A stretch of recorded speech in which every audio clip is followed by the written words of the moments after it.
How much does it cost to put hydraulics in a car? Lowriders have long been a popular form of self-expression in local communities. However, the cost of purchasing and installing a hydraulic system is not always obvious. We investigated this specialized market and learned how much it costs to build and maintain a lowrider. The world of hydraulics and lowriders is very specialized. As a result, depending on the kind of ride you want, the price ranges can vary greatly. In the sections that follow, we go into more detail on hydraulics fundamentals, what to anticipate from a one-cylinder kit versus a four-cylinder kit, and what lowrider maintenance entails. So let's learn about the cost to put hydraulics in a car. You could get a rudimentary hydraulic system for the car for less than $600. However, you may easily spend $1,000 or more if you're searching for anything high-tech. Additionally, keep in mind that the installation may cost an additional $75 to $150 per hour. You can instantly lower or lift your car by converting it into a lowrider. Some hydraulic systems also allow you to bounce, hop, and jump the car. An excellent example of what lowriders can do is if you've ever seen dancing automobiles at events. You must install a number of components in order to achieve this appearance and function. You will spend more money on the more components that are required. Because of this, some people decide to install a starter kit. Even though these kits are substantially less expensive, the functionality won't be the same. In this instance, you genuinely get what you paid for. It might be wiser to put some money down and purchase the equipment and expert installation that your car deserves. Rams. The original equipment spring and shock setup on the car is swapped out for the ram. For the arrangement to be fully customized, these rams must be mounted. The hydraulic fluid that is poured into these rams enables the car to be elevated or lowered. The car can ride lower to the ground if the rams are empty. Springs. There is no requirement for springs in a vehicle when using a hydraulic system. Your car can be lowered without the need for springs. You might decide to equip the car with springs, though. The springs further absorb some of the shocks to make the ride more comfortable, but it comes at an additional cost. Electronic components. A typical hydraulic system cannot be used and expected to bounce or dance to the music. A sophisticated electrical system is required if you want this level of capability. You should consider how you will power this as well. Multiple batteries, sometimes 10 or more at once, are used to power many hydraulic suspension systems. Additionally, heavy-duty wiring and alternators need to be used to connect these batteries.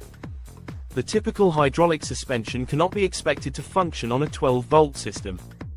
You'll need something closer to 24 volts or more because considerably more power needs to be generated. The cost can be kept low because the typical hydraulic system won't have many electronics. However, you won't get the sophisticated effects with these simple systems as you would with one that relies heavily on electronics. As a result, while calculating the cost, you must also take into account the quantity of work necessary for all of these pieces in addition to the number of parts needed and their cost. You could save a lot of money if you can install them yourself. Fluid lines. The fluid is transmitted through a number of sturdy hoses in the hydraulic system. Metal connectors are used to join all of the hoses together. There is a lot of pressure traveling through the lines, therefore these connectors need to be sturdy and long-lasting. If there is a leak, a lot of high-pressure fluid will spray out, making a big mess. Pumps. The lowering system's hydraulic pumps are crucial components. The power required to lift or lower the vehicle is provided by heavy-duty pumps that have been installed. While some systems only have 2 pumps, others have 4. The price of the kit will increase as the system's number of pumps increases. The reaction rate is substantially faster with more pumps, though. Hydraulic cylinders that lift and lower the car body are operated by a pump that pressurizes a fluid.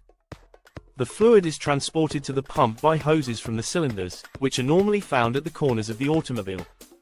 The pump is controlled by a controller, and various hydraulic operations can be started by switching between the appropriate switches.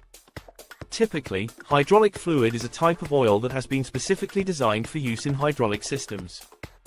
To prevent wear on the pump and other components, the hydraulic fluid needs to have strong lubricating qualities. The seals and gaskets used in the hydraulic system must also be compatible with the hydraulic fluid. The fluid is circulated throughout the system using hydraulic pumps. Usually, an electric motor or the car's engine powers the pump. two pumps, a low-pressure pump, and a high-pressure pump, make up a conventional hydraulic system. The hydraulic fluid is moved around the system using a low-pressure pump. The car body can be raised and lowered using the high-pressure pump.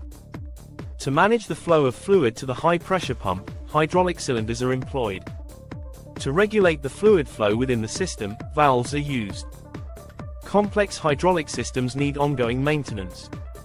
To avoid system wear and to keep the parts properly lubricated, the hydraulic fluid must be changed on a regular basis. Regular filter replacement is also necessary. Car hydraulics are superior to traditional suspension systems in a variety of ways. The range of motion made possible by hydraulics makes it possible to raise and lower the car body to a greater extent. With no way to accomplish it with other types of suspension, this can produce unusual consequences. Hydraulics are also incredibly resilient and able to take a lot of punishment.